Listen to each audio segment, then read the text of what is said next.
Hi guys, welcome to Indal Magic. இந்த வீடியோவில் summer special custard சர்பத் எப்படி செய்கிறது அப்படிங்கிறத பார்க்க போகிறோம். நம்ம கஸ்டர்ட் ஃப்ரூட் எல்லாம் நம்ம சாப்பிட்ருப்போம். கஸ்டர்டு நிறைய ரெசிபீஸில் நம்ம ஆட் பண்ணி சூப்பராக சாப்பிட்ருப்போம். நீங்கள் கஸ்டர்ட் சர்பத் ஒரு தடவை செஞ்சு பாருங்கள், ரொம்ப ரொம்ப நல்லாயிருக்கும். இந்த சம்மர் சீசனுக்கு இது ரொம்ப ஒரு குளிர்ச்சி தரக்கூடிய ஒரு ரெசிபியாக இருக்கும். இதுக்கு 1 லிட்டர் அளவுக்கு மில்க் நம்ம எடுத்துக்கிறோம். நீங்கள் திக் மில்க் எடுத்துக்கிட்டிங்கன்னா ரொம்ப நல்லாயிருக்கும். ஸோ மில்க் ஆட் பண்ணிவிட்டு கஸ்டர்ட் பவுடர் இருக்குது இல்லையா, அதை நம்ம இதில் சேர்த்துக்க போகிறோம். 1/4 கப் அளவுக்கு சேர்த்துக்கோங்க. இதை எந்த கட்டியும் இல்லாமல் நல்லா மிக்ஸ் பண்ணிக்கணும். இப்போ நம்ம ஸ்டவ் ஆன் பண்ண வேணாம். ஃபஸ்ட்டு நல்லா மிக்ஸ் பண்ணிக்கோங்க. மிக்ஸ் பண்ணிவிட்டு அது நல்லா மிக்ஸ் ஆனதுக்கப்புறமா நம்ம ஸ்டவ் ஆன் பண்ணால் கரெக்டாக இருக்கும். பிகாஸ் அது பால் சூடாக இருக்கும் போது இதை சேர்த்தோன்னா அங்கங்கே கட்டியாக நின்றும். அதுக்காக தான் இப்போ நான் ஸ்டவ் ஆன் பண்ணிட்டேன். அதுக்கப்புறமா சுகர் 1/2 கப் அளவுக்கு நம்ம இதில் சேர்த்துட்டு நல்லா மிக்ஸ் பண்ணி விடுறோம். இந்த சுகர் என்ன ஆகணும் அப்படின்னா நல்லா கரைஞ்சிடணும். அந்த அளவுக்கு நம்ம நாங்கள் கிளறி விட்டுட்டே இருங்க. அதுக்கப்புறம் இது ஒரு திக்க கன்சிஸ்டன்சிக்கு வரணும். ரொம்ப திக்காக வர வேணாம், ஓரளவுக்கு நான் ஒரு திக்கு இதாக. ஏன்னா நம்ம இது குடிக்கிற பதத்துக்கு தான் நம்ம செய்ய போகிறோம், சர்பத் மாதிரி. அதனால ஓரளவுக்கு திக்கானோடனே ஆஃப் பண்ணிடுங்க.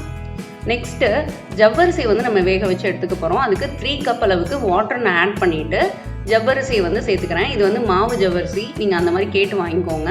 இந்த ஜவ்வரிசியெல்லாம் ஊரெல்லாம் வைக்க வேண்டாம், நீங்கள் ஜஸ்ட்டு அப்படியே ஆட் பண்ணிங்கன்னா போதும். ஆனால் அப்பப்போ கிண்டி விட்டுட்டே இருக்கணும். நல்லா கிளாஸியாக அது குக் ஆகணும். அது வரைக்கும் நம்ம கொஞ்சம் வெயிட் பண்ணுற மாதிரி இருக்கும். இது கொஞ்சம் டைம் எடுக்கும் நீங்கள் அதை குக் பண்ணும்போது. இப்போ பார்த்தீங்கன்னா எனக்கு அந்த கிளாஸி லுக் வந்துடுச்சு. இந்த அளவுக்கு இருந்தால் போதும். ஜவ்வரிசி பட் நல்லா குக் பண்ணி எடுத்துக்கோங்க, இல்லைன்னா அதை சாப்பிடும் போது அவ்வளோ நல்லா இருக்காது.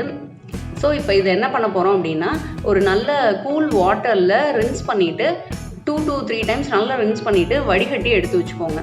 அதை நான் இந்த கஸ்டர்டு மில்க் நம்ம ரெடி பண்ணி வச்சுருக்கோம் இல்லையா, அதில் நான் ஆட் பண்ண போகிறேன்.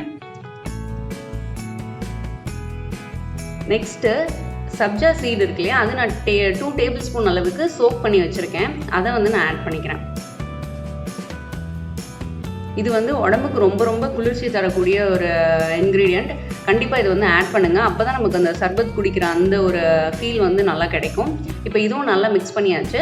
மிக்ஸ் பண்ணதுக்கப்புறம் கிஸ்மிஸ் நீங்கள் ஆட் பண்ணிக்கோங்க. இதில் நீங்கள் ஃப்ரூட்ஸ் வேணுனாலும் ஆட் பண்ணிக்கலாம். ஆப்பிள், அப்புறம் கிரேப்ஸு, மாதுளம்பழம், அந்த மாதிரி எது வேணால் நீங்கள் ஆட் பண்ணிக்கலாம். பட் நட்ஸ் அவ்வளோ சேர்த்துக்காதீங்க. நட்ஸை சேர்த்திங்கன்னா உங்களுக்கு அது அவ்வளோ நல்லா இருக்காது. ஸோ இதை மட்டும் நீங்கள் சேர்த்துக்கலாம். ப்ளஸ் இதில் நீங்கள் வேறு ஏதாவது ஒரு ஃப்ரூட்ஸ் ஏதாவது ஆட் பண்ணுறது அந்த மாதிரி கூட இருந்ததுன்னா நீங்கள் ஆட் பண்ணிக்கலாம். இது கண்டிப்பாக உங்கள் வீட்டில் ட்ரை பண்ணி பாருங்கள். இந்த சம்மர் டைமில் இது குடிக்கிறதுக்கு ரொம்ப நல்லாயிருக்கும். கொஞ்சம் சில் ஆனதுக்கப்புறமா குடிச்சு பாருங்கள், ரொம்ப சூப்பராக இருக்கும். நெக்ஸ்ட் டைமும் இதை கண்டிப்பாக உங்கள் வீட்டில் ட்ரை பண்ணோம் அப்படின்னு நம்ம நினைக்கக்கூடிய அளவுக்கு ஒரு சூப்பரான ஒரு சர்பத்து. இந்த வீடியோ உங்களுக்கு பிடிச்சிருக்கும்னு நினைக்கிறேன். வேறு ஒரு நல்ல வீடியோவில் மீட் பண்ணுறேன். தேங்க்யூ, பாய்.